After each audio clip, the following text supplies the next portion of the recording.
Hello friends, infinite Green's में आपका स्वागत है। आज मैं आपको एक बहुत ही खूबसूरत फॉलिश प्लांट होता है, परमानेंट प्लांट होता है, उसको कटिंग से कैसे ग्रो हम कर सकते हैं इसके बारे में बताऊंगी। और ये जो अभी रेनी सीजन है वो उस प्लांट की कटिंग्स को ग्रो करने के लिए बहुत ही बेस्ट सीजन है। तो फ्रेंड्स, आज मैं आपको फाइकस पांडा जो होता है, जैसे आप वीडियो में देख रहे होंगे, इसके बहुत सारे प्लांट आपको दिखाई दे रहे होंगे। इसको कटिंग से किस तरीके से हम ग्रो कर सकते हैं, बहुत आसानी से ये ग्रो हो जाता है कटिंग से, इसके बारे में मैं आज आपको बताऊंगी। तो चलिए वीडियो स्टार्ट करते हैं। जो फाइकस है वो बहुत बड़ा जीनस है, इसमें बहुत सारी स्पीशीज आती हैं। जैसे आप ये जो देख रहे हैं, जिसकी कटिंग के बारे में मैं आज आपको बताने वाली हूँ, ये फाइकस पांडा है, जिसका जो साइंटिफिक नेम है वो फाइकस रेट्यूसा है। मतलब फाइकस जो जीनस है वो कॉमन रहता है सब में, लेकिन सबकी जो स्पीशीज होती है ना वो अलग अलग होती है।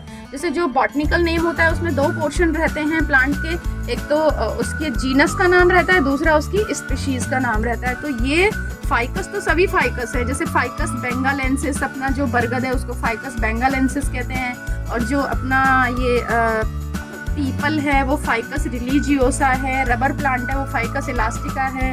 और जैसे ये फाइकस है तो इसमें भी बहुत सारी वैरायटी रहती हैं। ये वाला फाइकस पांडा है, दूसरा ग्रीन लाइलैंड रहता है, फाइकस बेंजामिना रहता है, फाइकस माइक्रोकार्पा रहता है, बहुत सारी वैरायटी रहती है फाइकस की। तो इस प्लांट की कटिंग से इसको कैसे ग्रो करते हैं ये देखेंगे आज हम।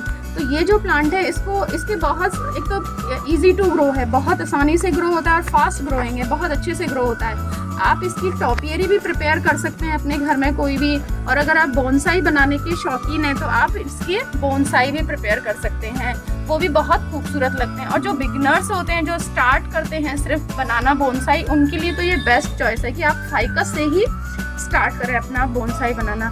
तो जो रेनी सीजन है वो इसकी कटिंग्स के लिए बहुत फेवरेबल सीजन है, क्योंकि इसके जो स्टेम रहती हैं उनसे एरियल रूट्स निकलती हैं। आप देख रहे होंगे, ये देखिए, ये एरियल रूट्स हैं। ये स्टेम, जमीन के अंदर तो रूट्स रहती हैं हर प्लांट के, लेकिन इनके देखिए आप स्टेम से रूट निकलती हैं। और मैं आपको दिखाती हूँ क्लियरली, ये देखिए इसमें ये यहाँ से न्यू। और जो रेनी सीजन होता है, बारिश का मौसम रहता है, जब ह्यूमिडिटी बहुत रहती है, मॉइस्चर काफ़ी रहता है, उस समय पे ये एरियल रूट्स ज़्यादा निकलती हैं। तो इस समय पे आप इसकी कटिंग लगाएंगे तो वो बहुत आसानी से ग्रो करती हैं।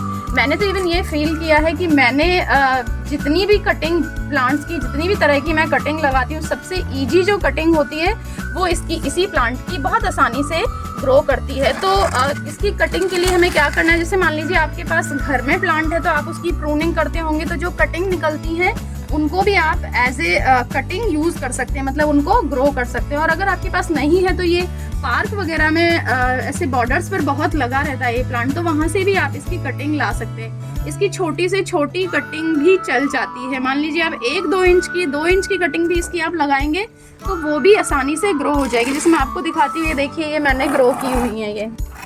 ये मेरा प्लांट है, इसकी आप देख रहे होंगे इसमें बहुत सारी न्यू लीव्स आ रही हैं। ये न्यू लीव्स इसीलिए आई हैं क्योंकि मैंने इसकी बहुत प्रूनिंग की है। देखिए, यहाँ से प्रून किया तो ये 3 ब्रांच आ गई, यहाँ से प्रून किया तो ये न्यू ग्रोथ हो रही है। तो ये छोटी छोटी जो टिप्स भी थी ना इसकी, वो भी मैंने देखिए स्पॉट में लगा दी है, और ये 100% है कि ये सारी की सारी ग्रो करेंगी। तो मैं आपको दिखाती हूँ कि कैसे हमें कटिंग लेनी है इसकी। तो आप छोटी कटिंग भी लें, बड़ी कटिंग, किसी भी तरह की कटिंग आप ले सकते हैं। तो ये देखिए, ये फाइकस का प्लांट है, फाइकस पांडा। तो ये भी मैंने कटिंग से ग्रो किया था, अभी फिर इसकी रिपोर्टिंग कर दी है बड़े पॉट में, तो ये देखिए कितना अच्छे से ये ग्रो कर रहा है। तो इसी में से मैं आपको कटिंग लूँगी। मैक्सिमम प्लांट्स की मैं कटिंग कर चुकी हूँ, क्योंकि देखिए ये सब पर न्यू ग्रोथ आई हुई है। तो ये देखिए, आप इस तरह से कटिंग ले सकते हैं इसकी, आपकी चॉइस है, आप छोटी बड़ी कैसी भी कटिंग ले सकते हैं, सब ग्रो कर जाती है आसानी से। जैसे अपन ने ये वाली कटिंग ले ली ऐसे, और इसमें से जो सैप है ना वो निकलता है जैसे हम कट करेंगे, क्योंकि जितने भी फाइकस प्लांट होते हैं सब में से ये लेटेक्स निकलता है। तो इसकी जो लोअर लीव्स हैं वो हमें इस तरीके से रिमूव कर देनी है, और ऊपर की 2-3 पत्तियां इसमें हमें छोड़ देनी है। तो सारी कटिंग आपको इसी तरीके से प्रिपेयर कर लेनी है।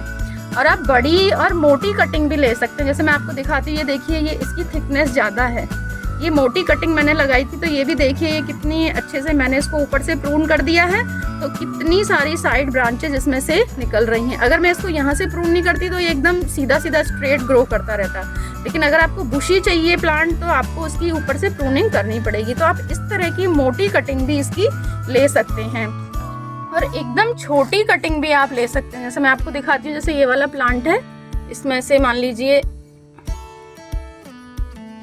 इतनी बड़ी कटिंग, ऐसी कटिंग भी इसकी बहुत आसानी से ग्रो कर जाती है। ये और लेके दिखाते हैं आपको, ये देखिए जैसे ये बस आपको लोअर लीव्स हटा देनी है इसकी, और ऊपर की जो टिप पोर्शन पे लीव्स है कुछ 2-3 लीव्स वो आप छोड़ दें। और इसके बाद हमें क्या करना है कि इसको किसी भी रूटिंग हार्मोन की जरूरत नहीं है, कोई रूटिंग हार्मोन आपको नहीं लगाना है, कोई फंजीसाइड नहीं लगाना है। बस आप ज़्यादा अगर चाहते हैं तो आप एलोवेरा अगर आपके घर में है तो एलोवेरा लेके आप इसको इस तरीके से उसके जो जेल में ऐसे डिप कर लें, और उसके बाद आप इस कटिंग को आसानी से ग्रो कर सकते हैं। तो सारी कटिंग को ऐसे ही इसी में डिप कर लूँगी मैं। तो अभी हमने ये एलोवेरा जेल में डिप कर ली है अपनी कटिंग, फिर इनको हम इसमें लगाएंगे। तो इसके लिए आप कोई भी कंटेनर कोई भी यूज़ कर सकते हैं, आप छोटा बड़ा कैसा भी, वो कोई इश्यू नहीं है। बस आप ध्यान रखें कि जो थोड़ा पॉटिंग मिक्स आप उसमें भरें कटिंग लगाने के लिए, वो वेल ड्रेन्ड होना चाहिए। आप उसमें आधी तो मिट्टी ले लें, आधा हिस्सा, और आधा हिस्सा आप उसमें बजरी जो होती है, सैंड जिसे कहते हैं रिवर सैंड, वो मिक्स कर लें, और थोड़ा सा उसमें कंपोस्ट मिला लें। और अगर आपके पास अवेलेबल है तो आप उसमें फंजीसाइड मिलाएं थोड़ा सा, नहीं तो कोई ज़रूरी नहीं। अगर नहीं है आपके पास तो आप बिल्कुल सिंपल तरीके से भी इनकी कटिंग्स को आप ग्रो कर सकते हैं। बस ये ध्यान रखें कि मीडिया वेल ड्रेन्ड होना चाहिए। आप अगर रेत ही रेत में लगाना चाहते हैं तो वो भी आप लगा सकते हैं, लेकिन मिट्टी और बजरी का कॉम्बिनेशन रहता है, उसमें ये कटिंग बढ़िया से ग्रो करती है। तो इस तरीके से हमें कम से कम 1 से 1.5 इंच पोर्शन जो हमारी कटिंग का है वो इसमें दबा देना है मीडिया में, इस तरीके से। ऐसे ही सारी कटिंग को हम लगा देंगे, बस थोड़ा सा इनको प्रेस कर देना है। ये देखिए फ्रेंड्स, सारी कटिंग्स मैंने इस कंटेनर में लगा दी है मेरी। अब इसकी हम वाटरिंग कर देंगे। अब वाटरिंग में क्या करना है कि अगर आपने थोड़ा सा रेन वाटर अगर हार्वेस्ट किया हुआ है तो आप अपनी कटिंग को बारिश का पानी ही यूज़ करें, तो ये ज़्यादा जल्दी और अच्छे से ग्रो करती है। और अभी शुरुआत में कुछ दिन इनको आपको एकदम डायरेक्ट जैसे धूप में नहीं रखना है, शेडी प्लेस पे रखना है, थोड़ा ऊपर से भी कवर्ड एरिया हो, मतलब डायरेक्ट जो तेज़ बारिश, जैसे अभी रेनी सीजन है तो बहुत तेज़ बरसात पड़ती हैं, तो एकदम तेज़ बरसात इन पे ना पड़े, नहीं तो वो कटिंग क्या फिर स्टैब्लिश नहीं हो पाती हैं। तो थोड़ा सा प्रोटेक्टेड एरिया में रखना है आपको कुछ दिन, फिर ये थोड़ी चलने लगेंगी, मतलब ग्रो करने लगेंगी, तब इनको आप बाहर ओपन एरिया में रख सकते हैं। तो इस तरीके से आप बहुत आसानी से फाइकस की कटिंग लगा सकते हैं। अगर आपके पास प्लांट नहीं है तो आप कहीं से भी प्रोक्योर कर सकते हैं इसको, कि आप अपने पड़ोसी से, कलीग से, किसी से भी ले सकते हैं। एक मैं दिखाती हूँ आपको, देखिए ये वाला प्लांट है मेरा, मैंने इसकी प्रूनिंग की है, तो देखिए इस पर कितनी सारी न्यू ग्रोथ इस पर हो रही है। तो आप देखेंगे इसमें कितनी सारी एरियल रूट्स निकल रही हैं। ये देखिए ये सारी एरियल रूट्स हैं। अगर आप इस प्लांट को यहाँ से मान लीजिए कट करके भी डायरेक्ट इसको लगा देंगे तो ये बहुत आसानी से ग्रो होगा, क्योंकि एरियल रूट उसमें पहले से होंगी। नीचे से भी निकल रही हैं, आप ये देखिए नीचे से भी निकल रही है, और ऊपर से भी कितनी बड़ी बड़ी निकल रही है। मैं वेट कर रही हूँ थोड़ा सा बड़ी हो जाएंगी तो मैं इनको यहाँ पर मिट्टी में दबा दूंगी, तो ये बहुत जल्दी ग्रो करेंगी, ये बहुत फास्ट ग्रो करती हैं। इनको जब मीडिया के टच में ये आ जाती हैं तो बहुत अच्छे से ग्रो करती हैं। अब मैं आपको मेरी कटिंग्स जो मैंने ग्रो की थी, ये देखिए उनका मैं आपको अपडेट दिखाती हूँ कि कितना अच्छे से इनमें रूटिंग हुई है। ये देखिए एक प्लास्टिक का ये वेस्ट कंटेनर था जिसमें मैंने इनको लगाया था। जब मैंने मेरे बोनसाई की जनवरी फरवरी में जब प्रूनिंग करी थी तो उस समय उनसे जो कटिंग निकली थी वो मैंने इसमें लगा दी थी। ये देखिए ये कंटेनर भी पूरा ख़राब हो चुका है, इसमें से इनको निकाल लेते हैं कटिंग्स को, फिर मैं आपको दिखाती हूँ। ये देखिए यहाँ पर भी आप देख रहे होंगे ऊपर ही आपको इनकी रूट्स नज़र आ रही हैं। ये देखिए कितनी सारी एरियल भी हैं, प्लस ये देखिए बहुत सारी रूटिंग इनमें हो रही है। ये देखिए, तो अभी इसमें से इसको बाहर निकाल दे, फिर मैं आपको रिपोर्ट करके भी दिखाऊंगी। ये देखिए फ्रेंड्स, सारी कटिंग्स मैंने उसमें से कंटेनर में से निकाल ली है। अब इनको हमें अलग अलग करना पड़ेगा। अभी थोड़ा बारिश का सीज़न था तो सारी जो मिट्टी है थोड़ी सी गीली है बट ये हो जाएंगी अलग अलग, थोड़ा टाइम लगेगा। आसानी से करेंगे जिससे कि इनकी जो रूट्स हैं वो कम से कम डैमेज इनमें हो रूट्स में। ये बहुत सारी कटिंग एक साथ लगी हुई थी तो इनकी इंटरमिंगलिंग हो गई है, तो ये मुझे पानी में वॉश करके निकालनी पड़ेंगी। तो ये देखिए इस तरीके से मैंने निकाली हैं कुछ कटिंग्स। ये काफ़ी अच्छी इनमें रूटिंग है और न्यू ग्रोथ भी इनमें हो रही है रूट्स में। फाइबर रूट्स होती हैं जो न्यू बनती हैं। ये देखिए फ्रेंड्स कितनी अच्छी इनको रूटिंग हुई है। आपने देखा होगा मेरा कंटेनर कितना छोटा कंटेनर है, 2, 2.5, 3 इंच का भी नहीं है ये कंटेनर, बहुत छोटा है। लेकिन रूटिंग आप देखिए कि फाइब्रस रूट्स कितनी अच्छी इसमें डेवलप हुई हैं और कटिंग की ग्रोथ कितनी अच्छी है। सारी कटिंग्स में काफ़ी रूटिंग है। ये तो इस तरीके से आप बहुत आसानी से इसको ग्रो कर सकते हैं। देखिए न्यू रूट्स भी इसमें आ रही हैं, इवन एरियल रूट्स भी निकल रही हैं। तो मैं एक कटिंग आपको ट्रांसप्लांट करके दिखाती हूँ। तो इसके लिए जो सॉइल मिक्स आप बनाएंगे वो उसमें आप एक हिस्सा मिट्टी, एक हिस्सा खाद और एक हिस्सा बजरी आप ले सकते हैं, तो उसमें ये आसानी से ग्रो करेगी। अब मेरे पास जैसे राइस हस्क था थोड़ा, तो मैंने इसमें राइस हस्क भी मिक्स किया है।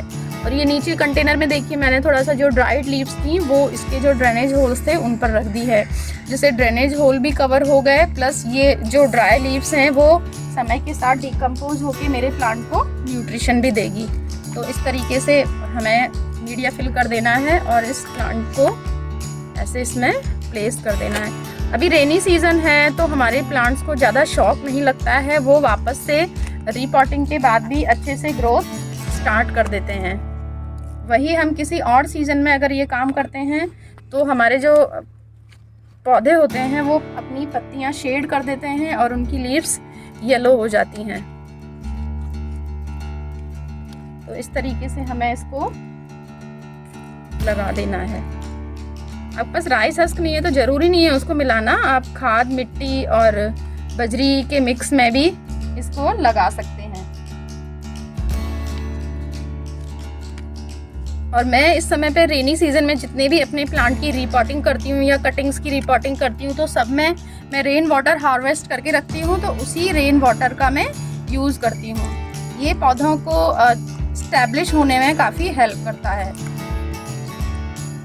तो इस तरीके से हमें थोड़ी वाटरिंग कर देनी है। आप देखिए कितना वेल ड्रेन मीडिया है कि मैंने पानी डाला और तुरंत मिट्टी ने पूरा पानी सोख लिया है। तो इसी तरह का वेल ड्रेन मीडिया आपको इसके लिए प्रिपेयर करना है। फ्रेंड्स इसी तरीके से आप अपने गार्डन में जो फाइकस है उसको बहुत अच्छे से ग्रो कर सकते हैं। ये मेरे सारे फाइकस मैंने एक छोटे से प्लांट में से छोटी छोटी कटिंग लगा के ही ये सारे ग्रो किए हैं। तो मैंने जो आपको वीडियो में बताया उस तरीके से आप ग्रो करेंगे तो 100% आपकी कटिंग जरूर ग्रो करेगी। तो फ्रेंड्स आपको मेरा ये वीडियो अच्छा लगा तो आप मेरे चैनल को सब्सक्राइब करें, वीडियो को लाइक एंड शेयर करें और चैनल को सब्सक्राइब करने के बाद बेल आइकन को जरूर प्रेस करें, जिससे आने वाले वीडियोस के नोटिफिकेशन आप तक पहुंचते रहें। और अगर आपकी कोई भी क्वेरी है तो आप उसको कमेंट बॉक्स में डालें। Thanks for watching, happy gardening.